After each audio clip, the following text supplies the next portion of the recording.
Back to my channel. और आज हम पढ़ेंगे केमिस्ट्री का third chapter metals and non metals.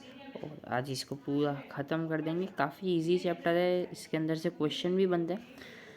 So let's start. और अगर वीडियो अच्छी लगती है तो अच्छा हो तो सब्सक्राइब कर देना, बाकी कोई ज़बरदस्ती नहीं। फिर से चालू करते हैं। सबसे पहले देखो, चैप्टर का नाम ही है मेटल्स और नॉन मेटल्स, है ना। तो अब सबसे पहले हम यही पढ़ते हैं कि मेटल और नॉन मेटल की डेफिनेशन क्या होती है। तो वही देखो, सबसे पहले एक बात आपको बता देता हूँ कि जो मेटल है वो है सी ऑफ इलेक्ट्रॉन, ठीक है। मतलब इनके पास अनथक खूब सारे इलेक्ट्रॉन है, ठीक है। मेटल्स के पास बहुत सारे इलेक्ट्रॉन है। तो मेटल की शॉर्ट में हम डेफिनेशन लिख सकते हैं कि इलेक्ट्रोपॉजिटिव एलिमेंट्स आर मेटल, ठीक है। क्या लिखना है, सिर्फ इलेक्ट्रोपॉजिटिव एलिमेंट्स आर मेटल, ठीक है। और मेटल क्या करते हैं, इलेक्ट्रॉन को डोनेट करते हैं, है ना। क्योंकि इनके पास ज़्यादा होते तो डोनेट कर सकते हैं। जैसे कि कोई एम मेटल था, वो M+1 बन गया और उसने एक इलेक्ट्रॉन डोनेट कर दिया, ठीक है। सो अब सबसे पहले हमने मेटल पढ़ लिया, अब हम नॉन मेटल पढ़ते हैं। तो अब देखो, नॉन मेटल में क्या होता है, मेटल क्या थे, इलेक्ट्रोपॉजिटिव एलिमेंट, है ना। और नॉन मेटल क्या है, इलेक्ट्रोनेगेटिव एलिमेंट्स, ठीक है। तो electropositive elements are called metal और electronegative elements are called non metal. और नॉन मेटल के पास बहुत कम इलेक्ट्रॉन होते हैं, ठीक है। अब देखो, हम इन दोनों की फिजिकल प्रॉपर्टीज़ पढ़ते हैं, ठीक है, जो कि इम्पोर्टेंट है। अब सबसे पहले होता है फिजिकल स्टेट, ठीक है, दोनों का फिजिकल स्टेट। तो भाई मेटल को खाली हाथ से थोड़ी तोड़ सकते हैं, हथौड़ा वगैरह चाहिए होगा। तो मेटल क्या होता है, metals are hard and rigid, ठीक है। और ये हम किस स्टेट में होता है, हमेशा सॉलिड स्टेट में ही होते हैं लगभग। इसका एक्सेप्शन याद रखना है, क्या है इसका एक्सेप्शन, मर्क्यूरी। मर्क्यूरी जो होता है थर्मामीटर में यूज़ होता है, और वो रूम टेम्परेचर हो या कैसा भी हो वो लिक्विड में ही रहता है, तो लेकिन फिर भी वो एक मेटल है। तो मेटल क्या हो जाएगा, मेटल होगा सॉलिड, है ना। मेटल होगा एक तो सॉलिड, और नंबर 2 क्या, हार्ड और रिजिड। वहीं पे जो नॉन मेटल होगा ना, वो कोई भी स्टेट में हो सकता है, सॉलिड, लिक्विड, गैस, ठीक है, किसी में भी। सॉलिड का तो देखो पता ही है, जैसे कोई भी एग्जांपल ले लो ना, कार्बन ले लो, ठीक है, ऑक्सीजन ले लो, हाइड्रोजन ले लो, ठीक है, ये सब metal he, non metal he I mean, ठीक है। लिक्विड के अंदर ब्रोमाइन, ये याद रखना, लिक्विड स्टेट में होगा ब्रोमाइन। और गैसियस स्टेट में बताई दिया मैंने, जैसे हाइड्रोजन वगैरह, हाइड्रोजन, ऑक्सीजन। और सॉलिड स्टेट में हो गया कार्बन। तो ये सब नॉन मेटल्स के एग्जांपल है फिजिकल स्टेट के बेस पे, ठीक है। अब दूसरा, इनका मेल्टिंग पॉइंट। तो इनके पास है ना, मेटल्स के पास हमेशा हाई मेल्टिंग पॉइंट होगा, ठीक है। और नॉन मेटल के पास हमेशा लो मेल्टिंग पॉइंट होगा। क्योंकि देखो, प्लास्टिक को अगर आप हल्का सा गर्म करो तो पिघलने लग जाता है, लेकिन मेटल को तो बहुत ज़्यादा गर्म करो तब जाके वो पिघलता है ना। तो नॉन मेटल का लो क्या होएगा, लो मेल्टिंग पॉइंट, और मेटल्स का हाई मेल्टिंग पॉइंट। अब आगे बढ़ते हैं। अगला जो आता है हमारा सोनोरस, यानी कि सोनोरिटी। तो जब भी हम किसी चीज़ से या स्टिक से, मान लो जब भी हम किसी स्टिक से मेटल्स के ऊपर ऐसे पीटते हैं, समझो हिट करते हैं, तो एक साउंड आता है, वो होती है उसकी सोनोरिटी। नॉन मेटल पे करते हैं तो वो भी साउंड आता है, तो ये हो गई इनकी सोनोरस प्रॉपर्टी, ठीक है। लेकिन मेटल के ऊपर जब हम करेंगे तब रिंगिंग साउंड आएगी, जैसे स्कूल की बेल बजती है ना, तो रिंगिंग साउंड आती है। और इस पर एकदम खट खट खट खट खट खट ऐसी आवाज़ आएगी। वैसे ये कोई इतना ज़्यादा इम्पोर्टेंट नहीं है, ठीक है। अब हम अगला बढ़ते हैं कंडक्टिविटी के ऊपर। तो metals are good conductor of heat and electricity, conductor, है ना। Metals are good conductor of इसके हीट और इलेक्ट्रिसिटी के। वही non metals are bad conductor लिख सकते हो आप, है ना, या इंसुलेटर भी लिख सकते हो, insulator of heat and electricity. लेकिन मेटल्स में क्या एक एक्सेप्शन है, वो है कार्बन। कार्बन में की भी कौन सी फॉर्म, कार्बन की फॉर्म कौन सी, ग्रेफाइट, ठीक है। ग्रेफाइट, ये जो है वो इलेक्ट्रिसिटी को अपने अंदर से जाने देती, पास होने देती, तो ये कंडक्टर है। बाकी नॉन मेटल होते हैं वो इंसुलेटर ही होते हैं, ठीक है। अब दूसरी चीज़ हमारी आ जाती है इसके बाद अगली चीज़ है हमारी इनकी डक्टिलिटी, ठीक है। अब डक्टिलिटी का मतलब क्या होता है? वायर में बनाना। तो मेटल्स जो है वो आसानी से वायर में बना सकते हैं हम, ठीक है, आसानी से वायर में बना सकते हैं हम, कोई भी दिक्कत नहीं होती। वहीं पर नॉन मेटल को हम आसानी से वायर में कन्वर्ट नहीं कर सकते, है ना। और मेटल के अंदर जो गोल्ड होता है हमारा, अब गोल्ड को मुझे एक्सप्लेन करने की ज़रूरत नहीं होनी चाहिए, सब जानते हैं। उसको हम 3 किलोमीटर तक एक्सटेंड कर सकते हैं, लिटरली समझ रहे, 3 किलोमीटर तक हम एक मेटल यानी कि गोल्ड को हम क्या कर सकते हैं, एक्सटेंड कर सकते हैं। तो इतना ये डक्टाइल रहता है गोल्ड, ठीक है। और हाँ, एक रह गया था कंडक्टिविटी में, मैंने आपको बताया था ना, कंडक्टिविटी में सिल्वर जो है सबसे बेस्ट कंडक्टर होता है इलेक्ट्रिसिटी और हीट का, ठीक है। सिल्वर का लैटिन नेम क्या है? Ag, अर्जेंटम, और गोल्ड का Au, ऑरम, ठीक है, ये याद रखना। अब फिर अगला आ जाता है हमारे आ जाते हैं अगली मेलेबिलिटी, ठीक है। मेलेबल का मतलब क्या होता है? थिन शीट में। तो मेटल आराम से पतली शीटों में कन्वर्ट हो सकते हैं, लेकिन नॉन मेटल नहीं हो सकते, ठीक है। फिर अगला आता है लस्ट्रस नेचर, ठीक है। तो मेटल क्या शाइनी होती है, देखो यहाँ पे भी आपको दिख रहे होंगे चमक रहे हैं, ये शाइनी है ना, जबकि ये बहुत डल होते हैं, ये शाइनी नहीं होते। इसका एक एग्जांपल है, एक्सेप्शन है मतलब नॉन मेटल के अंदर, वो है डायमंड, ठीक है। और अब आखिरी प्रॉपर्टी भी हो गई है इसकी, लस्टर नेचर। सो यहाँ हमने मेटल और नॉन मेटल की प्रॉपर्टीज़ ख़त्म कर दी। अब हम पढ़ते हैं इनकी केमिकल प्रॉपर्टीज़, ठीक है।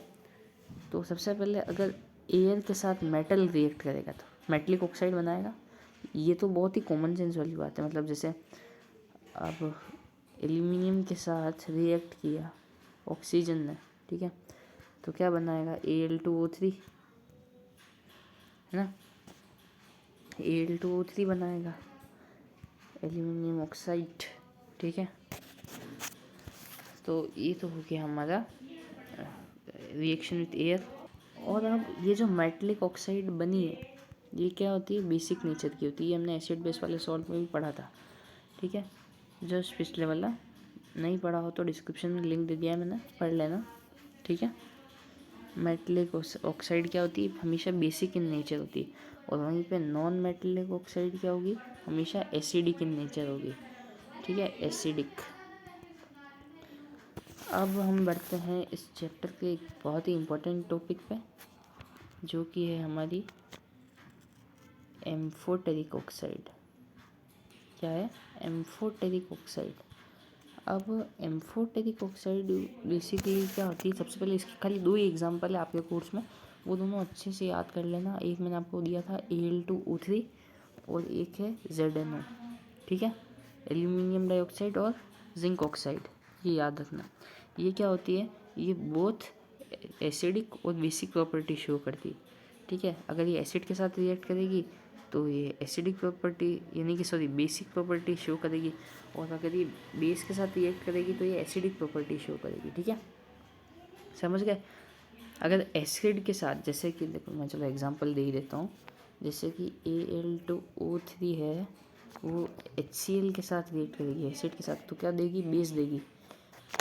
और वहीं पर अगर Al2O3 इन हमारे क्या बोलते हैं NaOH के साथ रिएक्ट करेगी तो ये क्या देगी? एसिड देगी, ठीक है। तो ये बहुत ही इंपॉर्टेंट टॉपिक है, ध्यान से पढ़ लेना, नहीं समझ में आया तो वापस समझ लेना, ठीक है, इस पर क्वेश्चन आएगा ही आएगा।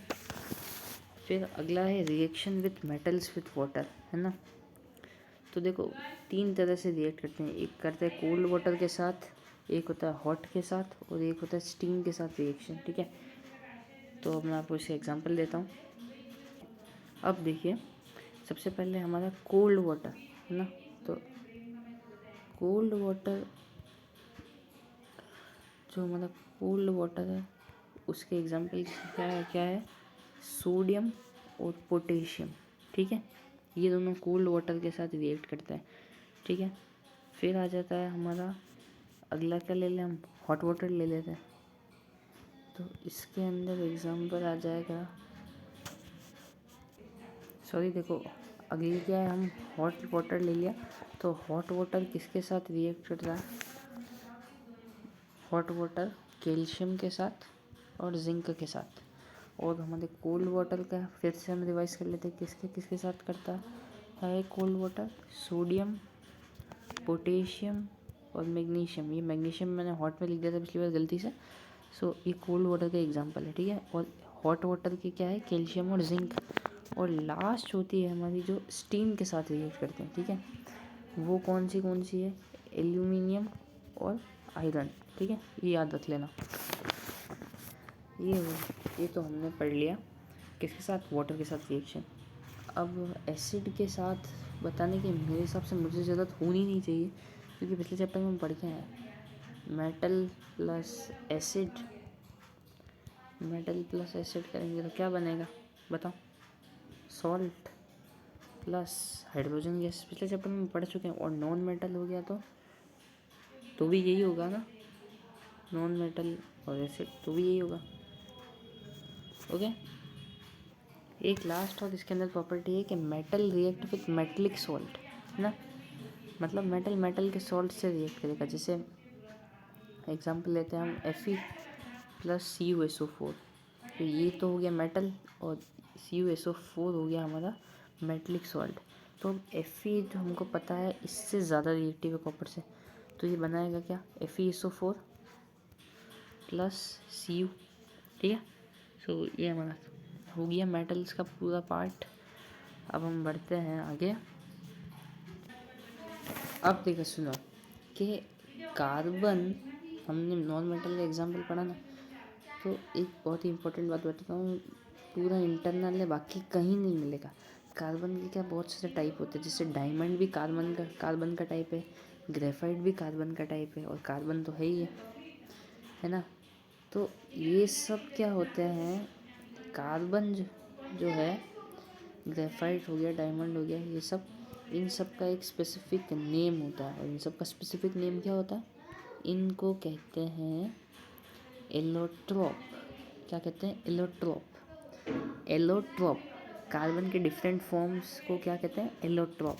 कोई नहीं बताएगा आपको, मैं कह रहा हूँ, कोई भी और वन शॉट देख लेना, ये कहीं नहीं होगा कि एलोट्रोप। ठीक है, फिर अब हम बढ़ते हैं हमारे अगले टॉपिक पे। देखो फिज़िकल स्टेट्स में ज़्यादा ऐसा कुछ समझने का है नहीं, है ना। तो अब हम अगले बढ़ते हैं रिएक्टिविटी सीरीज़ पे। तो रिएक्टिविटी सीरीज़ में आपको पता ही है, सबसे ऊपर होता है पोटेशियम, फिर होता है सोडियम। अब ये किसके साथ रिएक्ट करते हैं, कोल्ड वाटर के साथ, बिल्कुल सही। और कौन रिएक्ट करता है, मैग्नीशियम भी कोल्ड वाटर के साथ करता है। फिर हॉट वाटर के साथ कौन कौन रिएक्ट करता है ज़रा बताना, कैल्शियम और जिंक। और स्टीम के साथ साथ कौन करता है, एल्यूमिनियम और आयरन। ठीक है ना। तो सबसे ज़्यादा रिएक्टिव कौन होता है, कैल्शियम और कैल्शियम क्या सॉरी पोटेशियम और सोडियम। और सबसे कम गोल्ड और प्लेटिनम। ठीक है, और गोल्ड से ऊपर सिल्वर है। ठीक है, अब क्योंकि ये रिएक्ट ही नहीं करते, है ना, तो ये मेल्ट तो होंगे ही नहीं।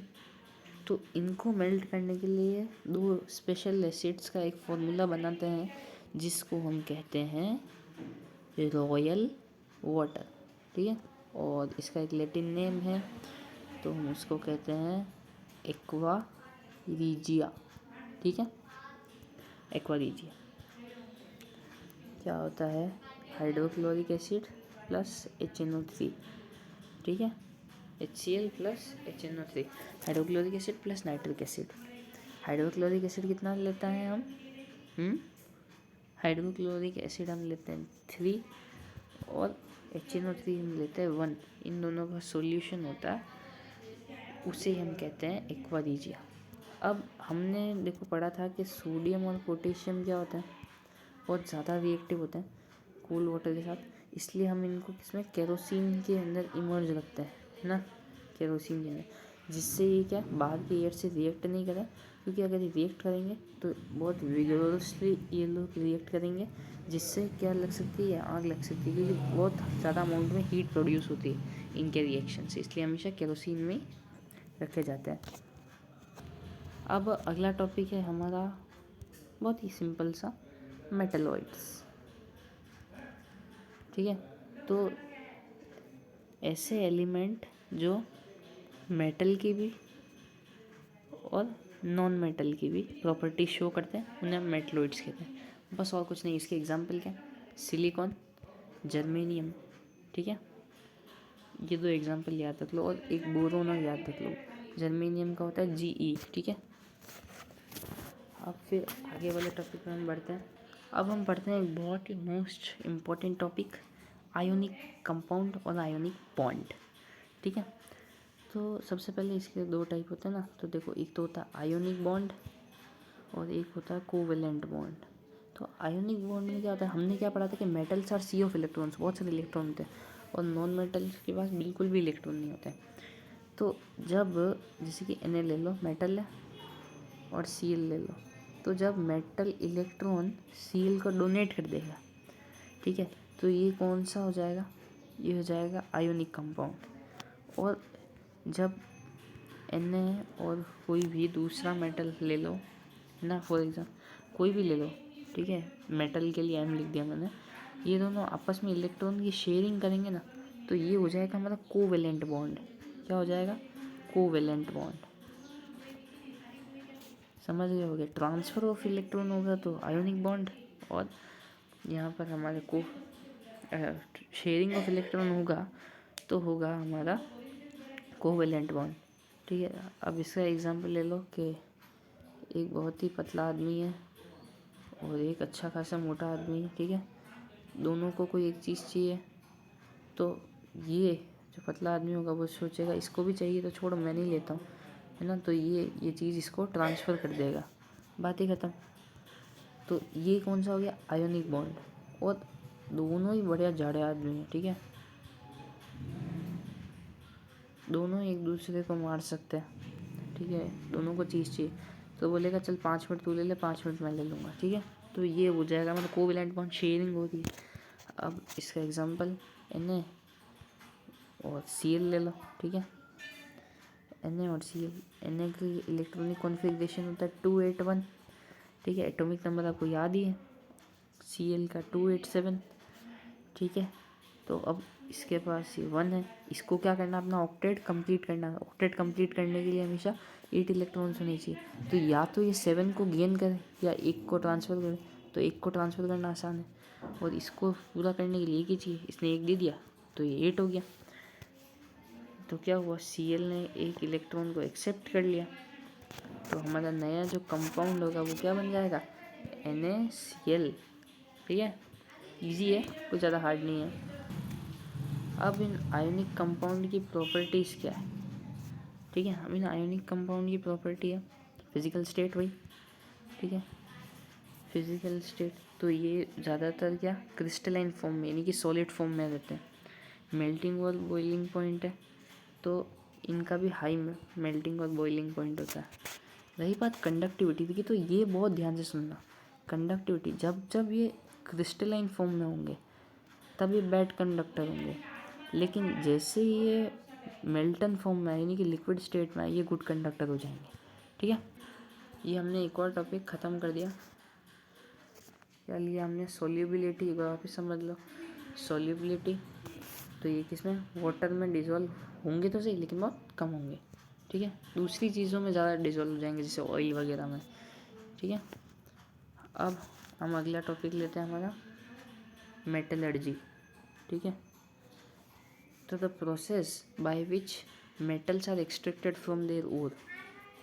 ठीक है, जैसे ये है एक ओर है, इसके अंदर से हमने एल्यूमिनियम निकाल लिया, तो the process by which metal extracted from their ore is called metallurgy. ठीक है, अब आप पूछोगे ओर क्या होता है, तो ओर भी बता, तो those minerals which are use to separate metals profitably. ठीक है, जैसे कि रॉक सॉल्ट है, रॉक सॉल्ट, रॉक सॉल्ट, ठीक है।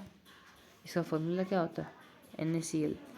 इसके अंदर से हमने Na निकाल लिया ना, तो those minerals which are use to separate metals profitably are called NaCl। अब मिनरल्स और ओर में बस यही फ़र्क होता है, दोनों सेम चीज़ें हैं, लेकिन मिनरल्स क्या कभी कभी एक्सपेंसिव हो जाते हैं। जैसे अगर NaCl में से 200 ग्राम Na निकल रहा है और 200 ग्राम Na की रेट मान लो जैसे 30 रुपये फॉर एग्जांपल, हाँ, और हमें इसे निकालने के लिए 60 रुपये खर्च करने पड़ते, तो ये कोई और नहीं होगा। लेकिन अगर 200 ग्राम है 30 रुपये का और हमें इसको निकालने के लिए सिर्फ 10 रुपये ही लग रहे हैं, तो ये और हो जाएगा, है ना। तो those minerals which are use to separate metals profitably are called ores, ठीक है। अब हम बढ़ते हैं आगे। अब हम इसके एग्जाम्पल समझ लेते हैं ओर्स के। तो देखो, मेटल, ओर और कंपोजिशन, ठीक है। तो 3 इम्पोर्टेंट है, Al, Zn और Fe, ठीक है। Al के ओर को क्या कहते हैं, बक्साइट। Zn के ओर को क्या कहते हैं, जिंक ब्लेंड, जिंक ब्लेंड। और Fe को हेमेटाइट। अब Al के बक्साइट है तो इसका कंपोजिशन क्या है, Al2O3, ये क्या है, एम्फोटेरिक ऑक्साइड। जिंक ब्लेंड का ZnS, ठीक है, साथ में सल्फर जुड़ा हुआ है। और हेमेटाइट का Fe2O3, ठीक है। आई होप क्लियर होगा। चलिए आप आगे बढ़ते हैं। चैप्टर के लास्ट टॉपिक है रोस्टिंग और कैल्सिनेशन, ठीक है। तो जब सल्फाइट और देखो, जब सल्फाइट और, है ना, सल्फाइट और किस में चेंज हो जाए, मेटलिक ऑक्साइड में, बहुत ज़्यादा एक्सेस ऑफ हीट, ठीक है, तब इस प्रोसेस को क्या कहते हैं, क्या कहते हैं, रोस्टिंग। सल्फाइट और क्या हो जाए, बहुत ज़्यादा हीट देने पर जब वो मेटलिक ऑक्साइड में कन्वर्ट हो जाए, इस प्रोसेस को कहते हैं रोस्टिंग। और दूसरी चीज़ कि जब क्या हो जाए,